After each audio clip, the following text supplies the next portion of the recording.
Uh-oh. I'm gonna guess start, load, settings? Yes. Okay, the settings are in English. Oh, there we go. We're saved. I was right. Start, load, settings, yeah, about, and then Patreon or credits or something, usually. So we don't have to guess at the first language of this game. Author of text. Oh, no, it looks clickable. Maybe this is their username. But how do I leave the screen? No, don't open Renpy. No. Wait. I made a terrible mistake. You can't leave the screen. Oh, there it is. Okay. I'm good. We're good. Anyway, this is an adult game for adults who are adults. So if you're not an adult, then stop being not an adult. Let's see. I guess we'll just do Marrow again. Look at this guy. Let's see. Ooh. So you can be a fox. German Shepherd, I think. So bonus agility, charisma, intellect for being monkey. Tiger, strength. Okay. And this is their build. It's a little hard to tell the difference. There's tall, skinny, then this height at seemingly two different builds of muscle. Maybe this one can change their clothes. There we go. Do you want belly or do you want jacked? Yeah, that's the difference here. Oh, special forces. So those are three options. How do you land on those?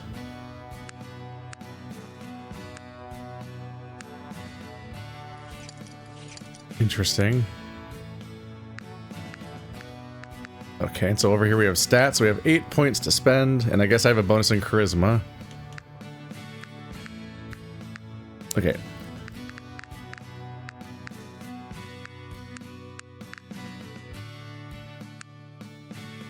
You know, what if I was just really dumb?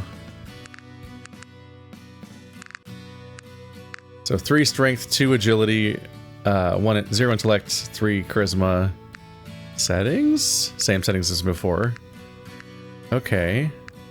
See how this thing goes? Read only game? Let's not do that. Right. Chapter 1. Croft, 32. Belial, 1987. That's older than me. His tail swept away a third of the stars from heaven and cast them down to earth. The dragon stood before the woman who was about to give birth so that when she gave birth, it could devour her baby. Oh. Damn. Prologue. The oldest representatives of our species clearly remember the verdant carpets of fresh vegetation that covered these lands, along with the merry, living souls, roaring rivers, impenetrable fortresses, and beautiful mountains. Alluring with their beauty, even in the landscapes of the cities one could find something of their own, dear, something that, with a rough grip, took the heart by the strings of the soul, forcing it to love this damn world. Balance filled this life. But people are always missing something, right? Political feuds led the planet to a dead end, and due to the heads of just a couple of countries, the Earth soon went into eternal sleep under the cover of a nuclear wasteland. It took a lot of time for for new likenesses of people and animals to ascend to the throne of the sons of nature, leaving in the dormant history all that was once created in completely different conditions. Looking at the stone jungle of the former giant cities, at the remains of the former flourishing territories, we realize that we are residents of a completely different planet. Completely different. Miles of mind-draining, scorching sands, incredibly icy nights, the presence of terrible creatures not only there, beyond the limits of our minds, but also among friends. You can't call hell home without being the devil. That was a little hard to follow, but that's a wild line to end on.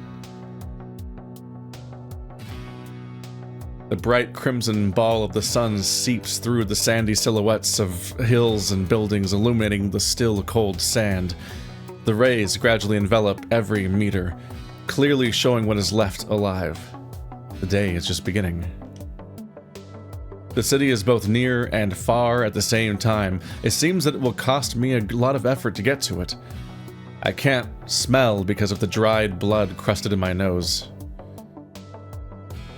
The gentle breeze caressing my dirty fur gives me hope that I am still alive.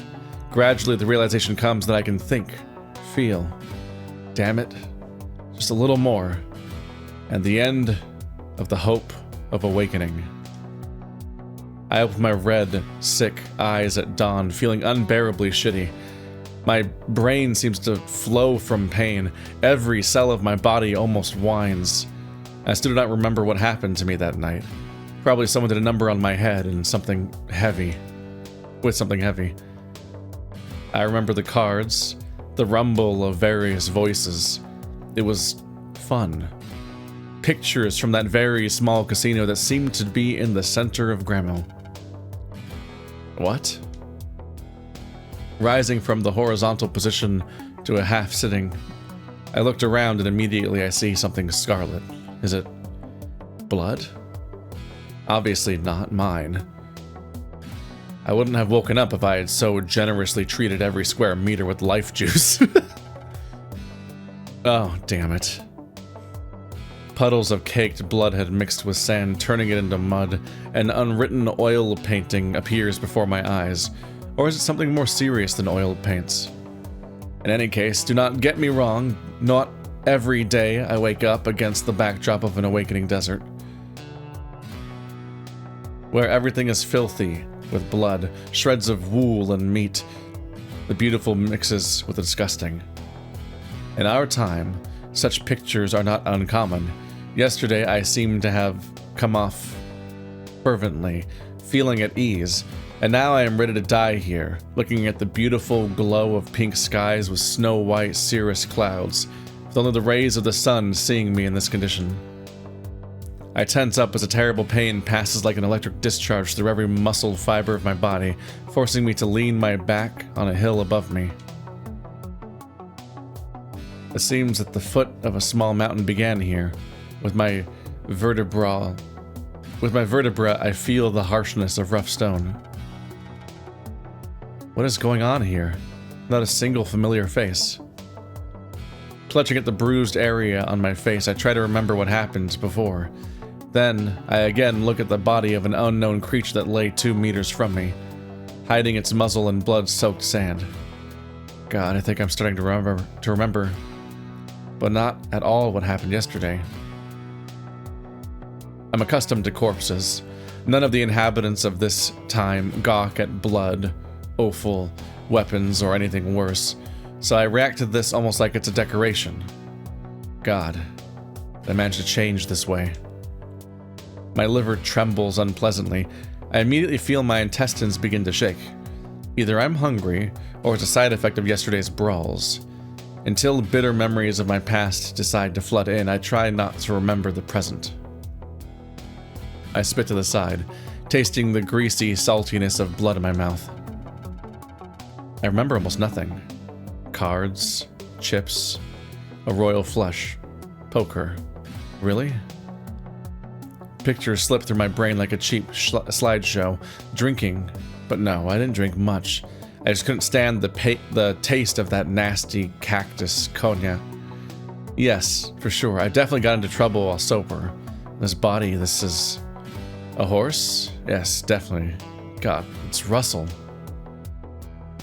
Jumping in place, forgetting about the cramped pain in my joints, I crawl to the body, and with my hands on its side, I push it onto its back so I can see his face. The massive sorrel horse, apparently, died a quick but brutal death. It is understandable. Russell was not one to trust others. He, like me, thought he grew up in the depths of the desert, blown by sandy winds that so fiercely forge a leaden, like bullets, character. Nevertheless, work with Tavri, a local freak, seemed to lead almost directly to drugs, blood-stained hands, and in the future, to his own eternal sleep. The whole cycle. Kill, then be killed. I sought myself fulfilled from yesterday to today. Indeed. It was with him I played poker yesterday, and he brought me to that murky company. I remember almost the entire chain of events until the moment I feel a dull pain in the back of my head, and apparently, while I was passed out from the blow, something happened. What a bastard you were, Russ. I feel a little joy from the realization that the throat of his curled-up corpse is etched with a huge gash in the area of the larynx. There was no stench, besides the smell of raw flesh and dampness itself. But I'm not vindictive, and I simply don't know how to gloat. Just, I suppose, if death had not overtaken Russell, it would definitely have discovered me. Whoever it was on their paws, and there were many other bodies that I can make out in the distance. A whole massacre against the backdrop of a beautiful sunset. Fun. I'm not picky. You can't frighten me with rotten meat. It is worth the effort to try and get up and grab the ledge. Rubbing my left palm against a sharp, sandy cobblestone, I gently wipe my nose with my right sleeve. The bruise is annoying, and it distracts me from the pain in my head. The action leaves a red spot on my clothes, but at least I'm able to try and breathe deeply, only again to go into a hoarse, dry cough. My solar plexus also seems to have suffered. An attempt with my paws to strongly stand up was not blessed with success. As it seems, I did not have a restful sleep. Deciding to take a little rest, I allow my body to finally go limp in the shade, throwing my head on my shoulder and covering my eyes. Weakness, slight pain, and blurred mind lead me to sleep, even when what would happen next is unknown. My dive into the land of desolate dreams is interrupted by suspiciously measured steps that I hear from the side of the hill. I can't see the source of the sounds right away, and the first feeling that overtakes me is a slight burst of panic. What will I say to someone who finds me beaten and bloody next to dead bodies? I certainly didn't kill them. What if a gang buddy of Tavri's comes here? Damn, I'm not gonna die here. This guy is mentally all over the place. He just does not have he cannot decide on a way to think about his situation. He changes his mind every 30 seconds so far. Shit. There was no point in getting up.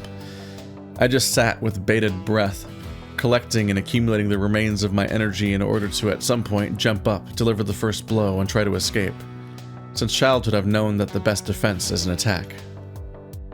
Against the backdrop of the background of the sun, the silhouette of the unknown figure looks blacker than coal, and I couldn't even figure out the approximate outlines of their muzzle.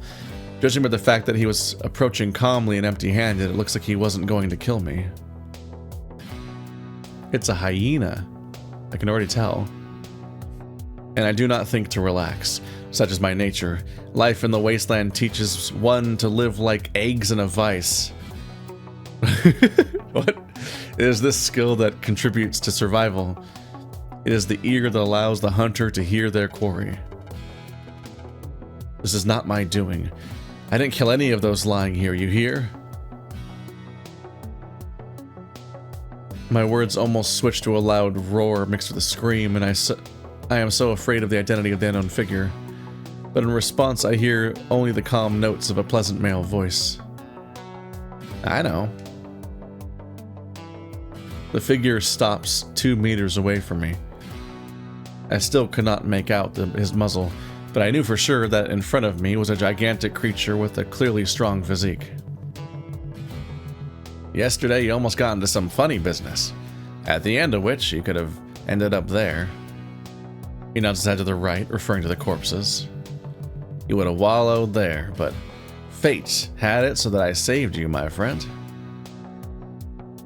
Finally, he stands in a comfortable position, thanks to which I am now able to see the unknown guy is a bear. I'm wrong!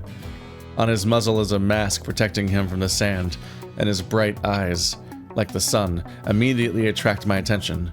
He looks very young, 30 years old, no more, which is very young. Damn. I guess I'm young, finally. Did you deal with all of them by yourself? No. Yes, I couldn't believe in the words of this stranger, although he definitely is physically able to be one who took down these bastards. Correct. Surprised, huh? Laughing cheerfully, he extends a rough paw to me. A plaster cast is wrapped around the fingers in some places, and the knuckles are noticeably not in the best condition. Take us out. QTEs, I'm scared. This does not inspire confidence in me. However, I still accept his support. We can say that now I have violated one of the rules of the Wild Wastelands. I trusted a stranger. He could very well grab me now and hold a sharp blade under my larynx, but it turns out everything happens in a much more peaceful way.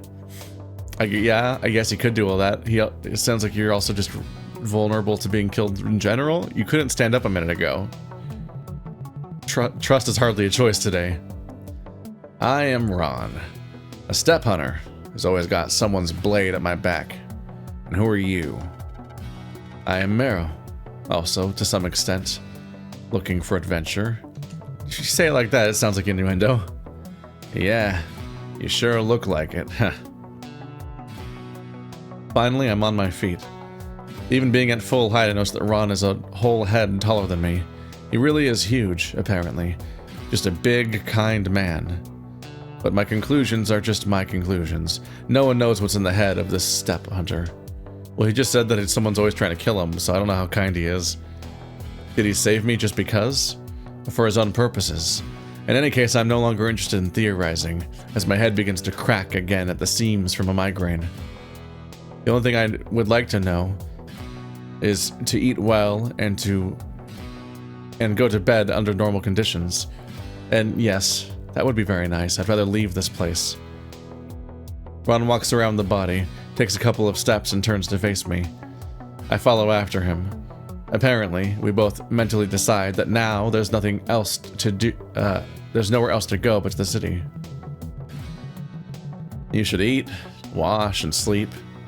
You mind if we look at my friend's tavern? We visited Uncle Smith's tavern.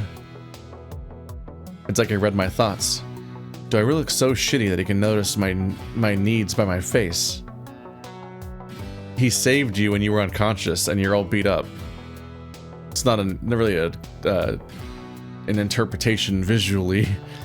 In any case, thoughts about the institutions gave me confidence in the possibility of recovering, and then perhaps in the future. I've heard of it, but haven't gone. I don't mind. I'm ready for anything.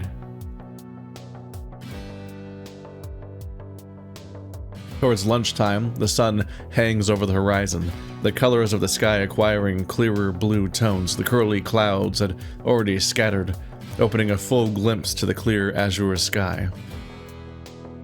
In parallel with rising temperature, the air dries out, making breathing become somewhat more difficult. On the way through the town, I exchange a few conversations with Ron. I'm a little ashamed of my adventures, and for my weakness in this situation. After all, he had to save my ass before I even had a rough idea about what was happening. Walking next to each other, I sometimes glance at the mesmerizing landscapes of my hometown without distracting from the conversation. Its severe, rough outlines are reflected in every building and structure. Thick, scorching dust only added fuel to the fire, demonstrating the complete absence of any moisture, softness, freshness. All this had died out, having disappeared into the long centuries of the past.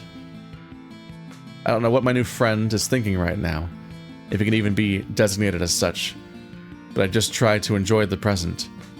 Although I strive to get the most out of everything, I'm not greedy. I just know firsthand that stinginess in any matter does not lead to good things. Yesterday's business, for example. I wanted to earn some money, yeah. You don't just knock someone out. You don't just knock out someone out of the blue, right? They must have been in some gang. It seemed advisable for me to discuss with Ron a situation in which I got involved not too long ago. I have not yet decided to ask about the personal motives of the bear. Almost all the way, Ron smiles warmly at some of my phrases. He seems to be quite pleased with the situation, and now, like a young, cheerful dog, he leads me through the streets to the already familiar eatery. His good mood reflects onto me.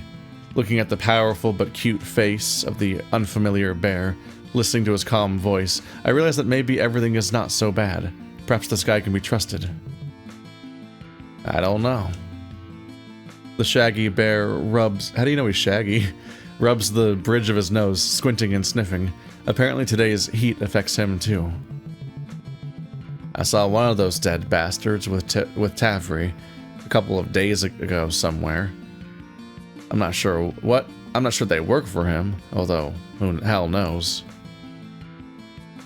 When he mentions Tavri, for a moment I lower my head, examining the withered, cracked earth in front of my dragging feet. I don't want to deal with that asshole, but it's likely that I've already gotten myself in way too deep just by offering this guy, by offending his guys. I don't want to drag Ron into this with me, but helping me was his decision. I hope the bear won't blame me for his mistake if something terrible happens. A few inhabitants of Gremhill wandered past, all about their business and their concerns. Here, few people will be interested in two random passers-by like us, but some familiar, and not so, faces throw some strange looks in our direction, accompanied by almost malicious sparks in their eyes. By golly, it feels like I've passed out for a month, and during this time, my evil double offended almost every living soul in the entire settlement. Good thing that's just my head making up the nonsense. It's time to definitely get some sleep. Only tramps and homeless people are calmly settled in the shadowed corners, not disturbing anyone and not accompanying anyone with a wolf. These people have long lost faith in any of three times. The past, the present, and the future too. The translation is wild so far. Among them are women and old people. And even the children in tattered rags look at the world in fear, clinging to adults, a pitiful sight. My heart used to bleed from contemplating such things, but now, being harshened by the local sands, there is now more indifference in my soul than desire to help. We all want the same thing: food, shelter, and money. But the scales of luck are not weighted evenly for everyone in those regards. I noticed that Ron looks at everything that was happening somehow more sincerely, as if he wants to go up to the little ragamuffins, pat one on the dirty top of their head, stretch a couple of pennies for a glass of water, and send them wishes for good luck and other delights before he continues walking any further around the city.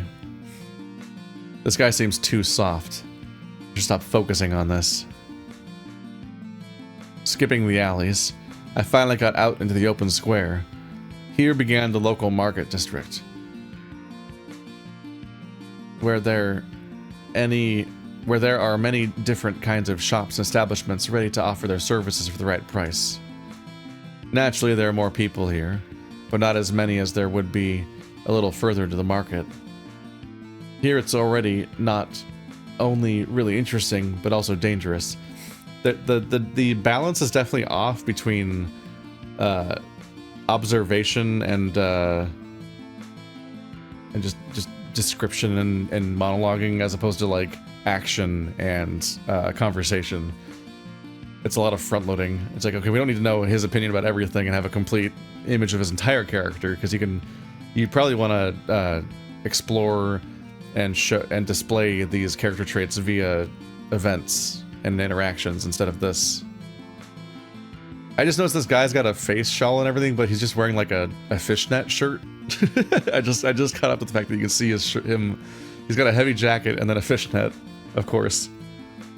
If the inhabitants here are peaceful, the same will generally be for the passers-by, but then there are already consumers here who need serious goods, and that's without even talking about the black market. I think those brackets or carrots or whatever are supposed to be like quotation marks, basically. It was a bit noisier here, and we both immediately understood what was the reason for the hum. Someone didn't pay attention and overturned a truck with a precious spring water, and now the local gold spilled over the whole region, mixing into huge mud puddles. Okay, the water is gold. It's liquid gold because they're in the desert. Apparently they still hadn't found the culprit yet, as the vehicle stole out of sight as quickly as possible, leaving the residents to undeservedly reap the fruit of his sloppy actions. Some poor fellow's buggy had already gotten jammed in the mud. It's understandable. The three-wheeled device was not designed for this type of terrain, so the car only emits a doomed growl, scattering dust and clumps of mud, furiously trying to get out onto the dry surface. At some point, the engine cut out. Out comes who I believe to be the owner of the poor car. The tall, sinewy reptile curses viciously, spitting a variety of insults either seemingly at the absent culprit or at his own property. In any case, he was angry enough that he did not know where to seek help. I followed the bear, who quickly slipped past the disaster that had happened. After overcoming the puddles, we found ourselves on the other side of the street and were about to follow on, but an irritable crocodile called out to us. "Hey guys!" Vigorously turning to the voice, I glanced at the male. Yes, he clearly spoke to us. He pulled off his goggles and made incomprehensible movements with his hand, waving at us to attract attention, or brushing off the smoke from under the hood. He has bright reptilian eyes with narrowed pupils. To be honest, I was always afraid of the cold-blooded. Yes, I'm talking to you. You look strong. You help me push the car out. I fall into a momentary stupor, but I immediately realize that I have already taken a step forwards, the poor fellow. Yes, my body still hurts from the adventures, but it's worth helping the man. However, Ron unexpectedly stops me, his face displaying a distrustful attitude towards what is happening. I thought you were the one who doesn't like helping people, and you're indifferent, and he's the one that helps people.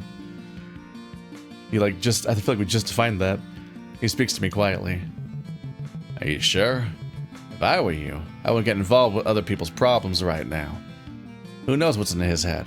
I don't know. You were just characterized as the person that helps people, and I was just characterized as the person who is indifferent to everyone's problems. And it's true. Not like I'm too young to remember the rules about dealing with strangers, and yet the question torments me. Help the crocodile. I decide that I will still help. Ron is still wary, even while he works, and yet, with a joint effort, the three of us drag the buggy wheels onto more or less dry sand. Thanks, guys.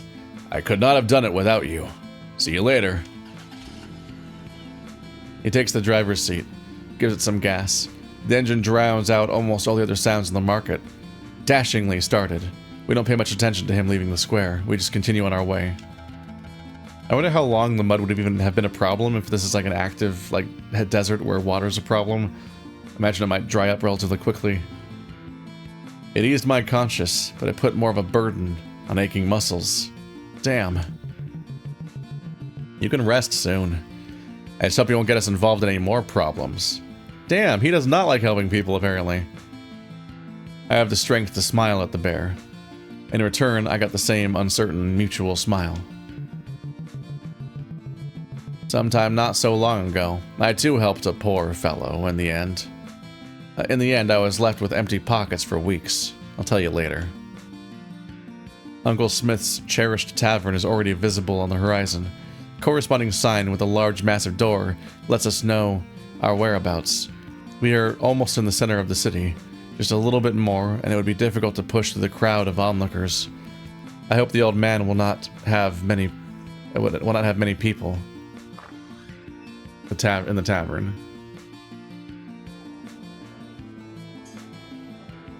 Amber rays seep through shabby window panes with the shutters in a half-closed state, which is why the main lighting in the tavern is given off only by warm lamps. I've never been to this place. Yes, rumors from the mouths of other animals often reach my ears. With how familiar he seemed to be, I thought he'd been here before. They spoke about the highest standards of cooking, comfort, service, as if there is no such thing in other taverns. In this case, Uncle Smith's eatery is no different from the rest. Nevertheless, it's somehow cozy, feels like home, which I never had. But according to other books that have survived after global change, if the walls of the house always smell of crisp bread, warmth, love, and affection, will live and flourish. I read it in a book once. If the house smells like bread, it's a good house. There are still similarities between my ideas and this place, albeit distant. In other establishments, every now and then something will spoil the rest, whether it be noise, parasites, or crappy food. Yes, even the usual smell of the room can ruin the whole impression. Old times. Ron settled down in a rudely hammered wooden chair, taking off his hat and mask scarf from his head. It is noticeable that he likes it here. He acts like a satisfied, well-fed cat. I sit down nearby, but it seems that my appearance was poor. They faked me out with the muzzle color, and I thought he was a hyena. He has round ears and a brown muzzle. I guess technically I have a brown muzzle, but he looks more hyena-shaped. Therefore, with my shaggy newfound friend, we look as greatly contrasting as fire and ice. You look extremely similar. There are almost no people here. I can't see anyone behind the kitchen. It's evident that the workers have gone away somewhere. And past a couple of neighboring tables, there is an outline of a downcast dog, staring with a thick muzzle into a full glass with a foamy head. And that's it. Well, I got that from somewhere. Strange for such a busy day, especially in such a noisy area.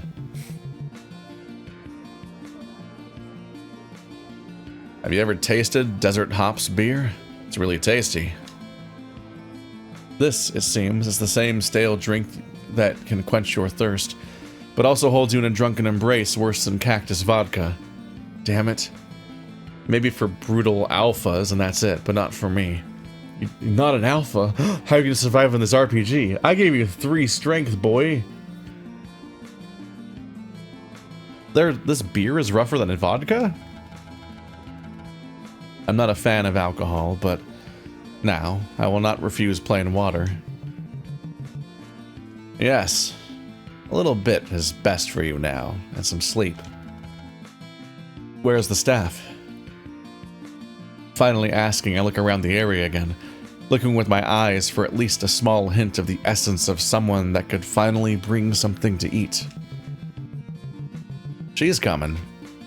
Do not rush. By the way, I'll pay for you, I guess. Even if you have money. Hearing such news, my soul becomes somehow contradictory, pleased and embarrassed at the same time. Why is he helping me so much? For a moment, I have thoughts that this guy really wants something from me.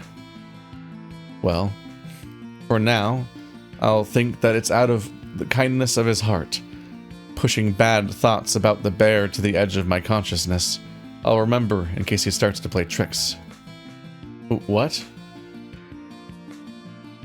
I want to start resenting the abundance of goodness on the part of the step hunter. But somehow I'm already tired of emotions. I really want to quickly satisfy my needs and feel a soft bedsheet on my cheek. Ooh woo. Okay, do as you want. I didn't have any funds at all. Either they stole it all yesterday, or I myself lost everything that I had. A cute, fanged smile appears on Ron's bearded face. With a glance, he realizes that I was at 0. You tricky bastard. A second later, somewhere in the distance, there was a knock, as if something wooden had been hit on a hard stone surface, and then a creak, and a spruce door with a silver ring on the handle enters into my field of vision, from which a curious, sharp muzzle of a fennec girl appears.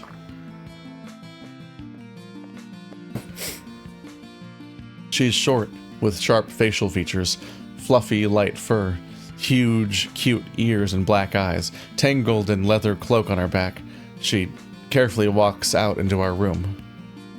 My gaze, the gaze of Ron, both are drawn to the little fox, apparently the daughter of the head of the establishment, and also a part-time waitress. She looks at us, new visitors, as a predator looks at antelopes grazing in its meadow. From one kind of creature, it is clear that in this tiny little body beats the heart of a brave desert fox. We all perfectly understand who we are, in what conditions we are growing. In our time, it is impossible to grow sweet and fragile. They will smash you, trample you, and if you survive, you will be reborn into something... What we order, guys. This guy is so fucking dramatic. He's just always going, mentally. The girl smiles warmly, but without showing straightforward delight. You can tell she's not very happy with something.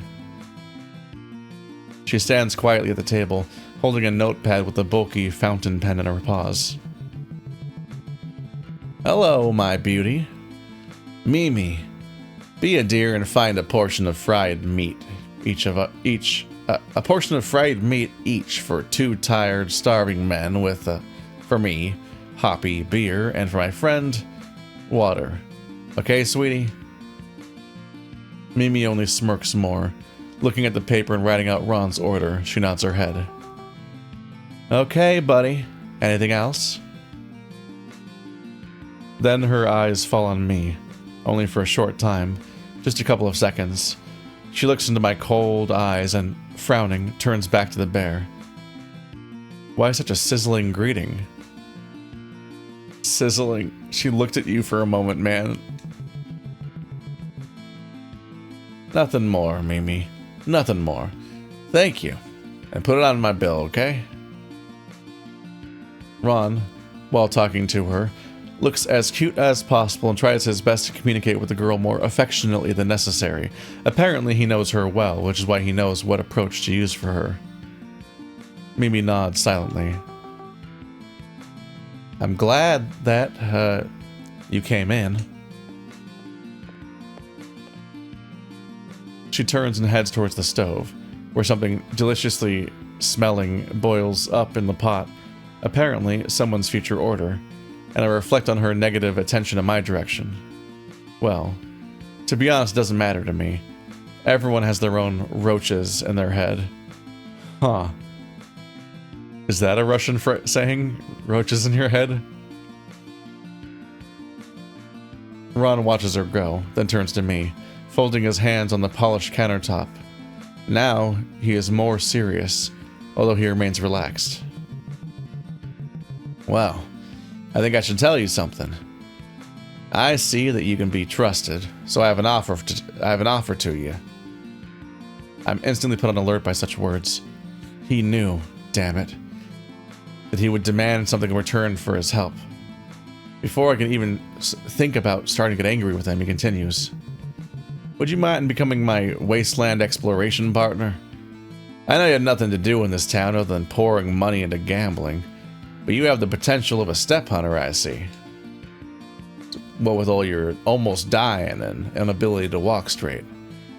His voice changes to a more gentle tone. The proposal is not something criminal, dangerous, and more importantly, nasty or something like that. He really offered cooperation.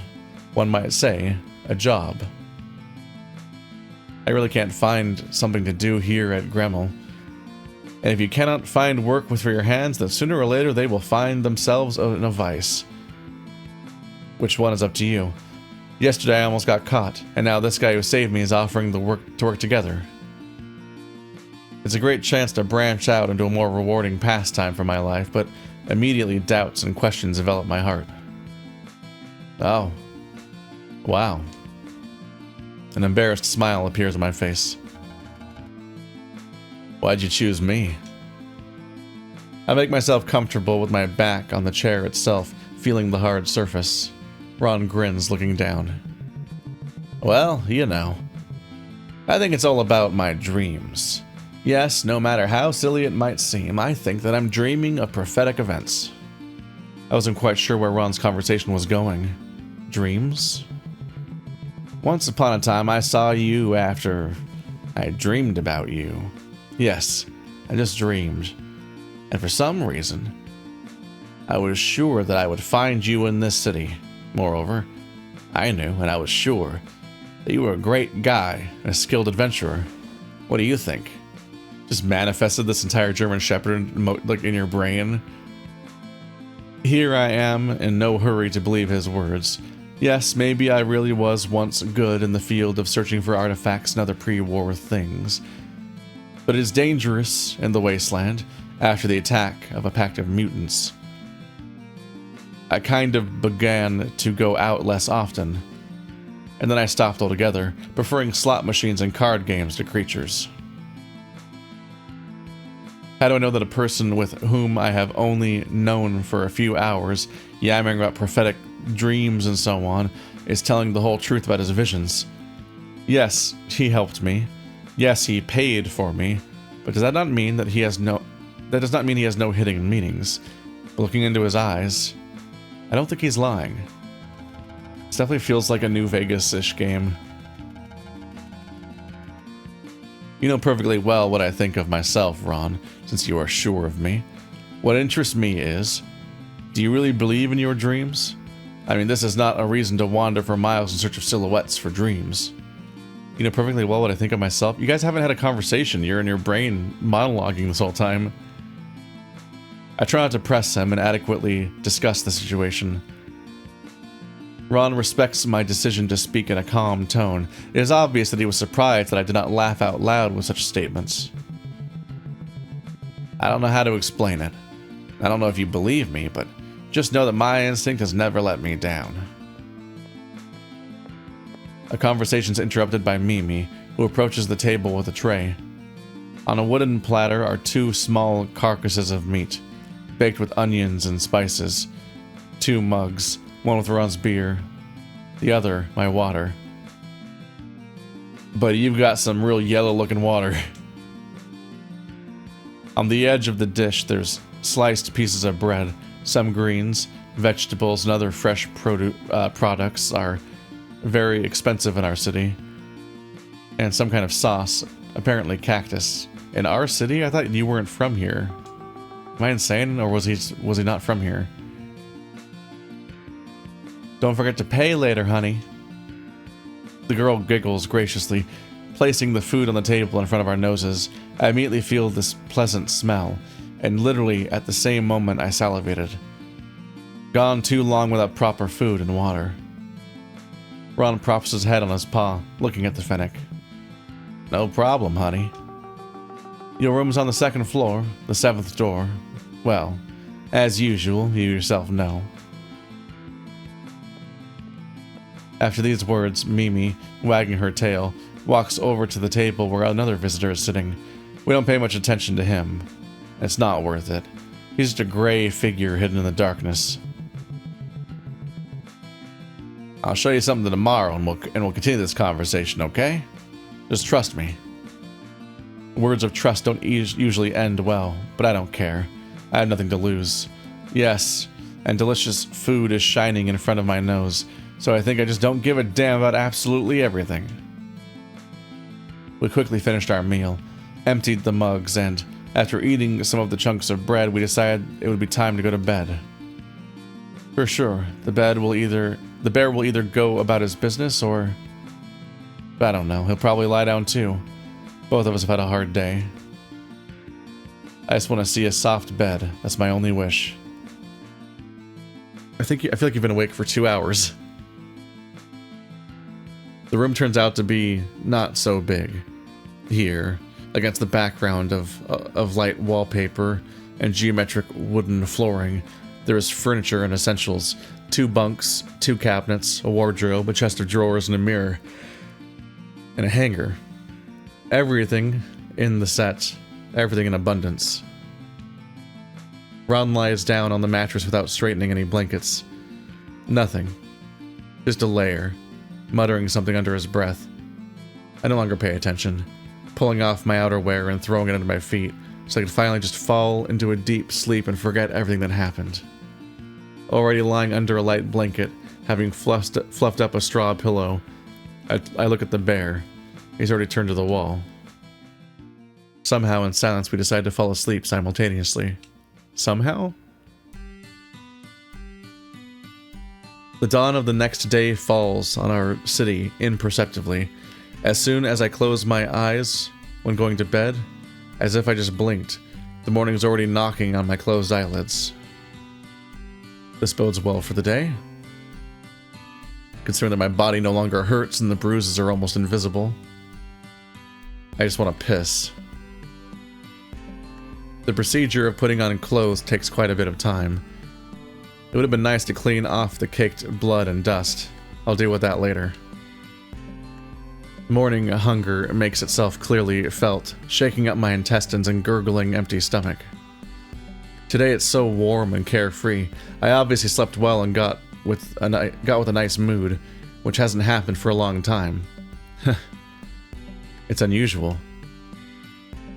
Ron is not there for some reason.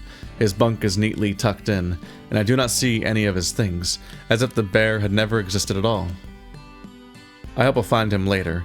Otherwise, in connection with yesterday's conversations, what's happening in reality will look strange. Silence reigns in the room. But as soon as I open the creaking, massive door, the voices from below flood in. I immediately realize that there is a whole abundance of people today. Maybe my newfound companion is engaged with one of the guests.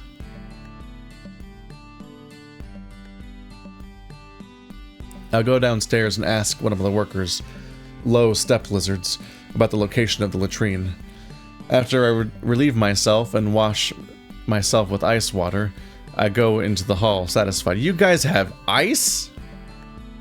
Damn. I would have to eat. But for what pennies? Okay. I'll bear hunger.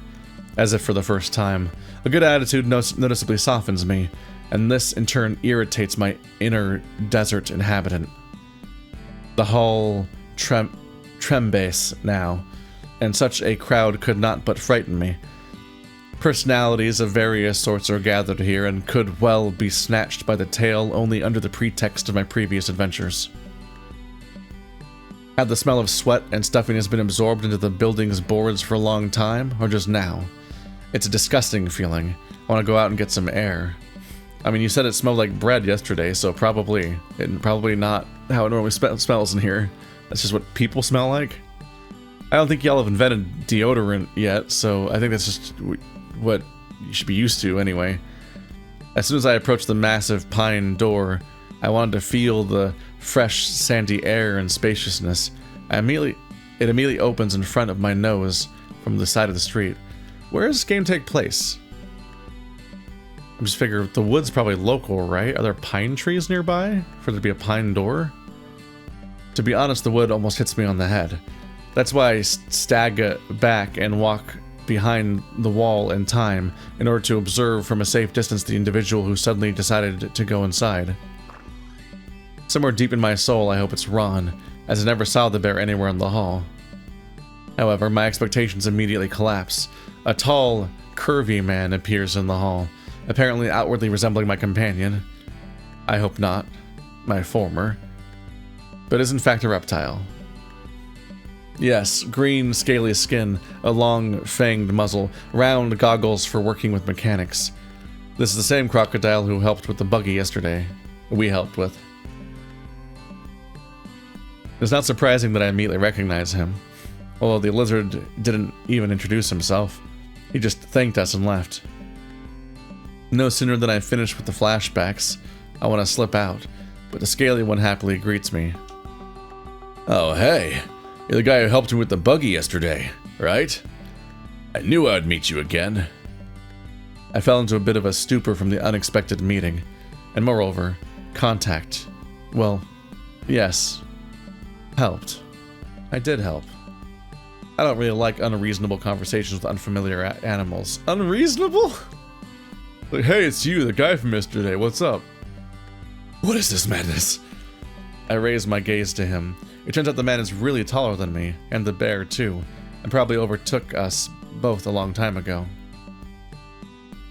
Hefty, damn. Yes, I guess. I remember you, yes, it was me, and my friend who helped you.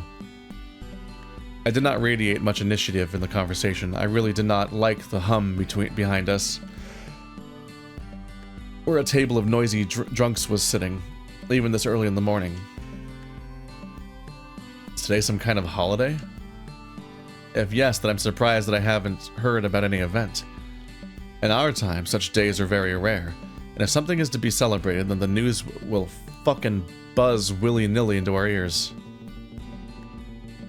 Well, thanks again. My name is Masamoon.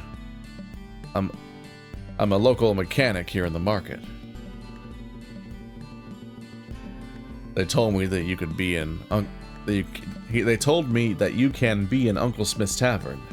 You mind if I repay you for your help with breakfast? I find it difficult to offer something else.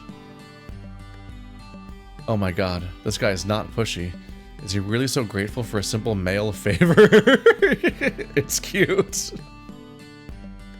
Why did you say that? Why'd you say it that way? A male favor? It's just, maybe it means like, it's just dude stuff. Just doing bros, being bros, bros doing bros. Wait.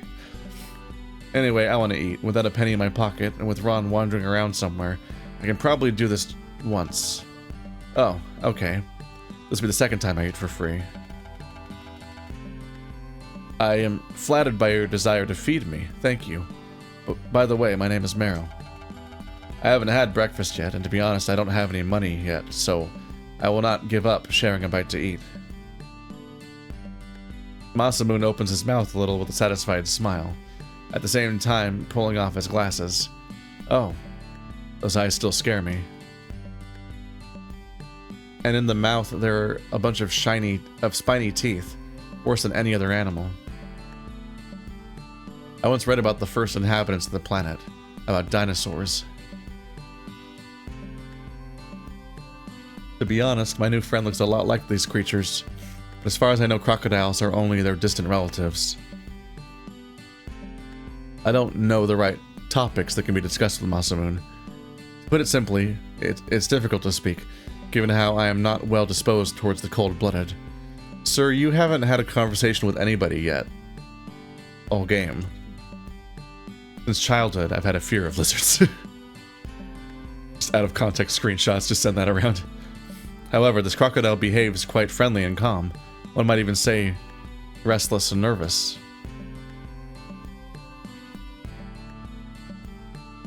Calm, restless. Huh. We sit down at the nearest free table, of which there were in abundance. Only a couple more and the tavern would be tightly packed. I can't tell what they mean half the time. This translation's not quite working out, as it turns out. The free tables are in abundance, but a couple more and the place will be tightly packed. Like, unless you mean a couple more tables and not talking about a couple more being full and the place is full of people? It might not be packed with people. They might mean packed with tables, I guess. The scaled one catches the attention of one of the waiters. I have not yet seen Mimi, with whom Ron spoke so kindly yesterday. Instead, completely different faces scurry around. Some black tea and something like 2 servings of large fried eggs are already cooling on our table. Bread, greens. A delicious smell obscures the nostrils. For some reason, the smell of damp wood inside the building, sweat, and delicious food remind me of what is essentially called home. Comfort. I know, you told me already. The most diverse strata of society are gathered around, but basically only the same ordinary city tramps. In fact, like myself, come across the edges of our eyes. I talk about how like furry vision novels really struggle to get anywhere in their opening chapter, and they struggle to have anything happen, and they really get stuck with very long-winded scenes. This is maybe an especially egregious case where, yes, there's a translation struggle, but it's just like he keeps looping back on the same thoughts, and he's just thinking continuously and observing and thinking, but he's kind of thinking the same things over and over again. So he's like, wow, the smells of this place remind me of home. I'm like, yeah, I know, you said that yesterday. Last scene. And we're just kind of like looping again.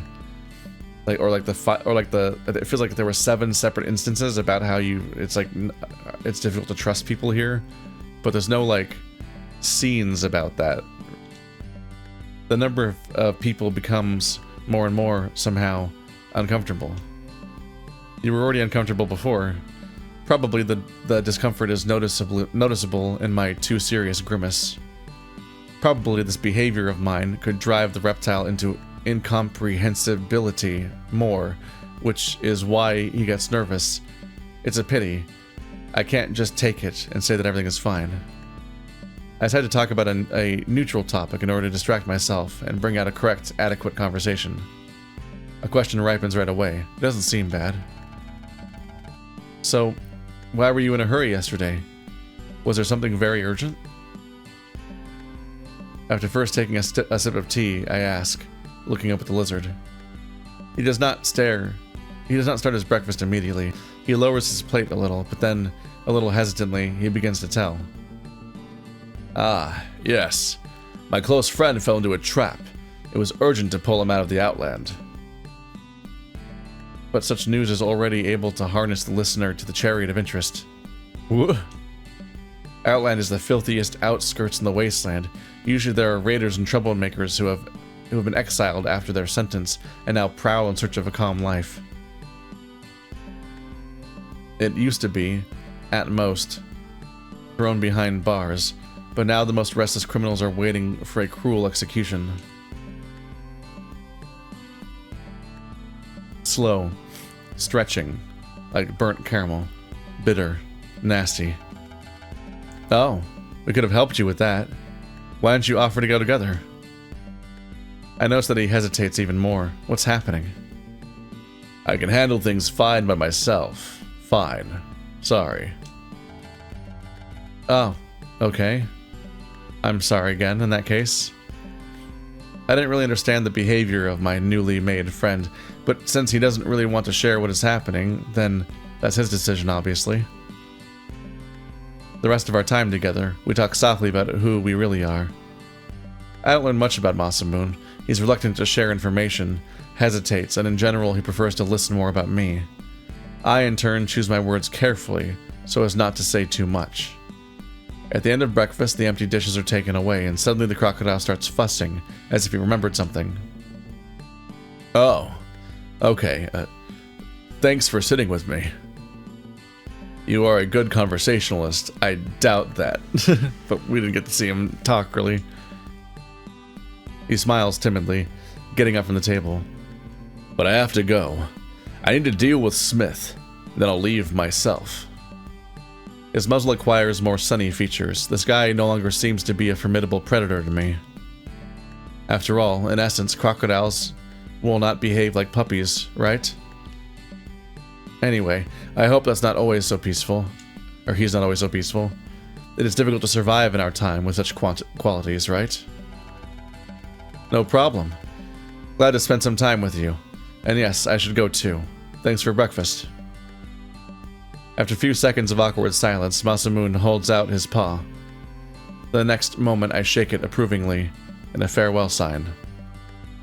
Be that as it may, his paws are powerful and cold. I wonder if he's constantly freezing, although as far as I know, reptiles bask in the sun and there's plenty of it. So everything's fine. On the streets, a wooden door creaks behind me, and the tavern stuffed with company is left behind. A fresh breeze sweeps over my face, and the morning glow sweeps over the sun. There were almost no passers-by, which is strange. Geez, it felt like they were all crowded in the tavern. Surprisingly, today is not so hot. You know, I've read somewhere that there used to be countries with a mixed tropical climate. Judging by the description, it was before the Great War. What else? And some areas of land were inhabited by populous warm countries surrounded with seas and oceans. So those regions only existed before the war? Oh, yeah, this is very Fallout, isn't it? There were words about crime, increased crime there, but I prefer to think that those places were heaven. Some of the surviving recordings did indeed hint that they were not countries. It was a dream. I wish I could lie on the warm, wet sand while the cold, salty ocean waters washed over my heels.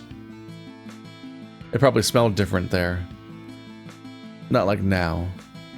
Just gunpowder and swell. Not allowing myself to be assaulted by sadness and dreams of a wonderful past, I moved further down the street, my feet mincing along on the cold ground. There hasn't been time to warm up after the night. Without the culprits behind the war, we would still see bright green gardens, an abundance of fruit and vegetables, fresh water. Not cactus vodka and other rubbish. Sometimes, like when I bump into a plastic bottle from the last millennium, such anger and melancholy rolls over me that only Mother Time will help get rid of. My reflections follow their own paths until a too bright sign on the faded sand bricks falls into my field of vision. Brutal fight! 1-12-7-18. Wonder what those mean. You got a big tiger dude and you got a funny hyena. That one's a hyena. You can't trick me. It's quite huge, as are the font and images. Two powerful thorny silhouettes of some kind of jocks appear before my eyes, who grapple in a fight against the background of howling tribunes. Their mouths are bare in wild grins, both with shining fangs. And only one judge nearby looks more or less peaceful, and the same giant lifting one hand high, the other holding a whistle to his mouth. The letters of the signs, as it turns out, the posters keep repeating. Only this week, become a spectator of legendary battles in the desolate wasteland. My face automatically expresses a skeptical expression. It feels like the animals have nowhere to put their energy and strength, although maybe it is so. I don't know, if you're struggling to survive so much, I don't think this is a society where people struggle to find outlets. Many people cannot find employment, and some people will try to earn pennies doing anything. I'm no exception. A modern circus, by golly. Are we really going back to the days of Olympus and gladiatorial battles? It would be nice. In fact, at least life was brighter there. In any case, I have nothing to do. I can wait for Ron or go see what they are doing there. Go to the arena. After all, hell knows where this bear is, and if he ever will come back. Something tells me something fishy. Ron, without warning, without saying anything, just left? It's somehow suspicious, although I should let it be. This is his will. I need to live each day for myself and not sweat the small stuff. After a few seconds of thought, I decided to start my journey. Honestly, I can't even imagine how this community of gladiators will react to me. Surely there's nothing much happening there now. Perhaps some training sessions or something like that. In any case, many people know me, but due to my authority amongst the Seekers, I'm not bragging in any case, it is likely I won't be sent to look elsewhere. Moving down the road, it's good that no extraneous thoughts haunt me. In theory, the arena was supposed to be on the edge of the city, but it can still be seen even from the other end. The area is large and lined with high fences around the edges, surrounded by a lattice fence with barbed wire. Immediately, pictures of dynamic combat begin to flash in my head. I hear the clang of steel on steel. Cut and carved quartz, swell and lush greenery teeming with various animals. Wild, fanged predators are torn apart while in chains on the blood-sprinkled sand, fiery manes flow in the crimson juice of the enemy gladiator. And that is so small, unlike us animals. And yet, armed with a spear and shield, in a golden armor standing right in front of a squad of rivals and the same animals, I said that I would not have unnecessary thoughts, yes? Wrong. All my ideas collapse. There is no Colosseum. In front of me stretches a transportation dump, full of broken black cars piled up in lifeless mountains around the edges, leaving the center as empty sand. If he's well known and local, you'd think he'd know whether or not there's an arena here and so on. It takes me a while to realize that this is where the battle should take place. I look around to make sure my location's correct. For a moment, doubts flash. Was it really worth coming here? Would have remained to wait for Ron, as it should be in a life without adventurers. And now I came through the morning heat to strange foreign territory. The arena has clearly been redesigned since the last I saw it, Probably the building was demolished a long time ago. It was beautiful, if memory serves. Also, this is establishing that yes, this is a post-apocalyptic into Fallout, because those are cars. We've had hints about a past world, but those are specifically cars. In order not to suffer so much from the sun, I climb a mountain of tires into the echoes of the shadow. A mountain of scrap metal. A strange silhouette takes me away from my thoughts. The pink horizon shifting into a blue, slightly hidden in a cloudy, milky veil of fog in view of the morning burden. I cannot see the other end of the dump, the arena, completely. Past the long, accumulated pile of vehicles with a confident gait. Keeping a moderately hunched posture, the figure moves, clutching something in their strong hands.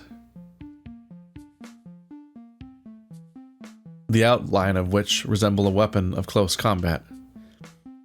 My first thought is that they're a guard, the second, marauder, or some criminal. Looking a little towards the unknown figure, suddenly dawns on me that he's rapidly approaching in my direction. Crap, he's seen me. I'm about to jump out. I have enough problems, my nose still whines. As soon as I sharply inhale, as if hinting to me with every free minute, do not get involved in new adventures. While trying to figure out how to act, to run or to stay, I don't notice how much time I wasted. Unknown from below, looked pretty strong. Broad-shouldered, tall, the outline reminds me of the structure of a hyena, and as it turns out, I was not mistaken. Yep, there he is. He's the guy from the posters, so it seems like the gladiator thing's just real.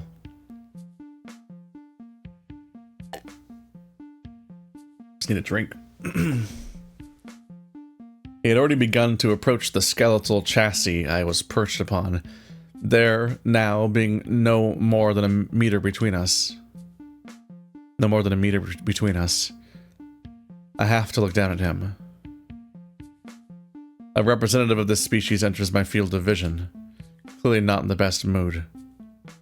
He looks kind of happy. I don't know. This becomes clear from the extremely aggressive tone of voice, growling like thunder. He clearly doesn't like my presence here. While looking at the weirdo, although who is the weirdo in this case, I missed 20% of his speech, but managed to catch something. Who are you, boy? Why are you sitting, warming your ass? The spotted stranger is irritably waving his tail, staring into my eyes. Is he really a guard? Bro, it's the guy from the poster you were just looking at. The gladiator's armor covered with some...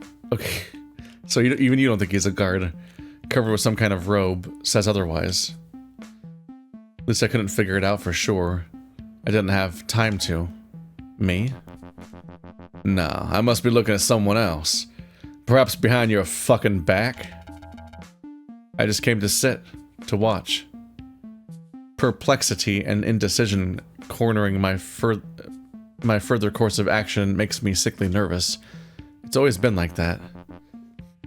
To watch what? Ah, the show, huh?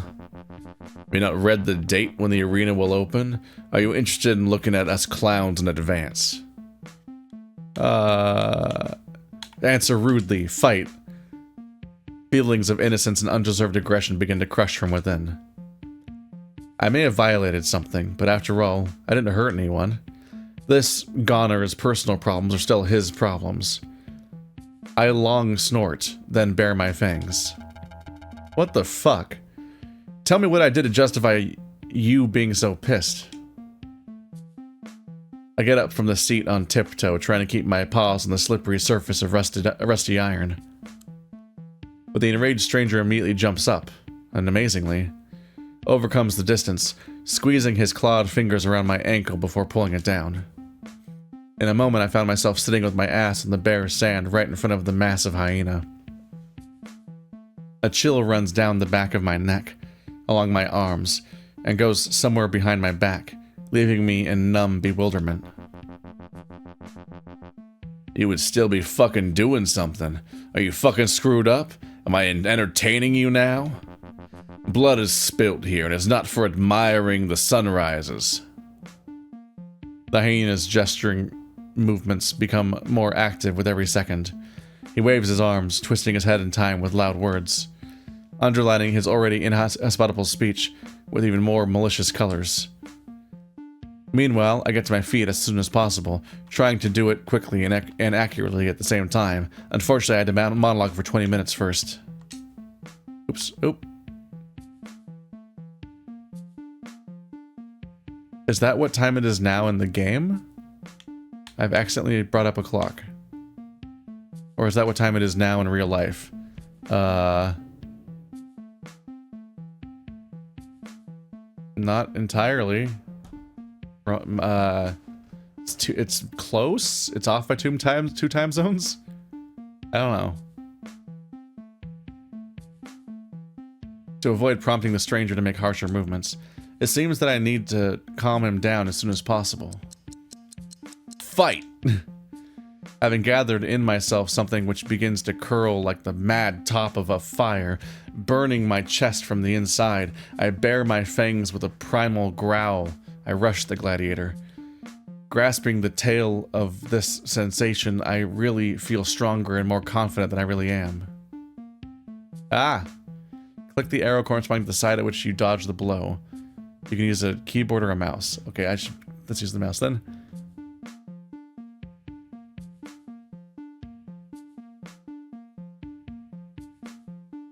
I don't really understand. You click away from where he's punching?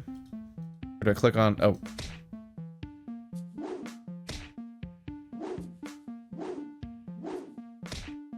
So this one means down?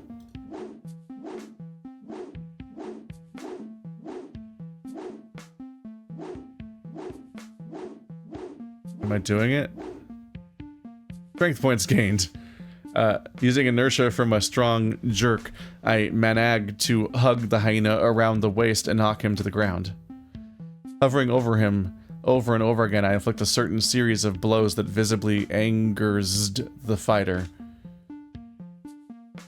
At some point, there was so much anger in him that his big fist outstripped my two, and hits me in the temple, so that I become somewhat stunned and my body recoils somewhere to the side. Before I could look back, the hyena hits me in the face.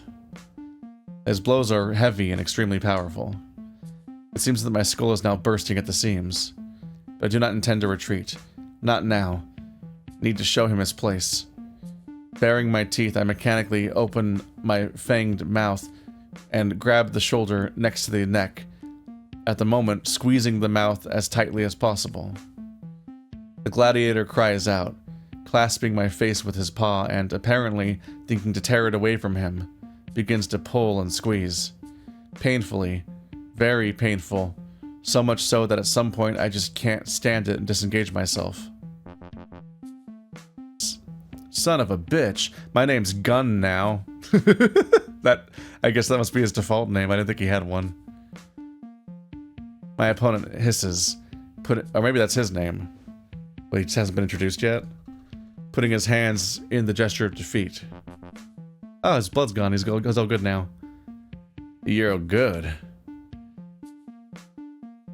His words fly past my ears. The taste of someone else's blood spins on my tongue, which disgusts me. I definitely won't be a cannibal. You should be in the arena. Train a little and get you out in front of the crowds. I don't want to fight in your arena. You shouldn't have provoked me. I mutter, getting up gently on my paws. They're still clenched. The space did not feel well under such a shake, both emotionally and physically. I am Gun, local gladiator. Marrow, glad to meet you, I guess. We ought to go to the city, get ourselves patched up, and then we'll have a drink. For such a strong acquaintance, yes, buddy? Gun grins, overcoming the pain of the bleeding bite that remains in my memory. It's probably not the worst thing that happened to him. Surely in his profession, he received scars and broke his limbs. These are just my guesses. In any case, now there is no strength, no mood to communicate. I don't know how well people recover from broken bones in this setting. What? That head's still buzzing, right? Come on, we'll patch you up. Otherwise it doesn't look too serious. Yes, let's go. Together we reach Grendel pretty quickly. It's nighttime already? Damn. You're having some very short days so far. Alright, that's probably a decent cutoff point for today with Rusty Punk. Yeah, this has been Rusty Punk. If you want to check it out, link in the description and all that. This is an adult game for adults with adult content. Adult. The end. As far as the state of things, it's like a well-rendered setting and all that. Like, it's neat seeing the backgrounds and characters a bit. Rough translation. It sounds like the game is done. Like, when I looked at the itch.io page, it said final update, which makes it sound like they're done developing it. But also the main page still says, English is not my primary language, so don't judge too harshly. Obviously, all of the problems will be fixed. This is just the first version. So I don't know. Maybe that main page was never updated and it was just written that way when they first made the first build, or maybe they're not equipped to fix the translation issues and so on. Either way, I think that in its original language, it probably still needs to have about half of its narration cut, because it just goes. Like, just relatively little has happened in like the last 70 minutes, given what's happened. Like, we woke up and surrounded by bodies, and it turns out that guy saved us, so he took us back to a bar and fed us, and we spent the night. Then the other guy that we had just helped the day before fed us, and then we went to the gladiator arena. And given the relative lack of interaction and development between the characters, there wasn't a ton going on there, so it's not like we had huge scenes with these characters. It was really just this guy, he needs to get out of his head. Holy crap, he is in his head. He's yicking out, man. But anyway, thanks for watching like always, guys, and I'll see you next time. And if you want to get caught up on all the other Let's Tries, there's a link in the description to dozens of furry visual novels and literally almost 1,000 games in general. I am old and I've been here for too long.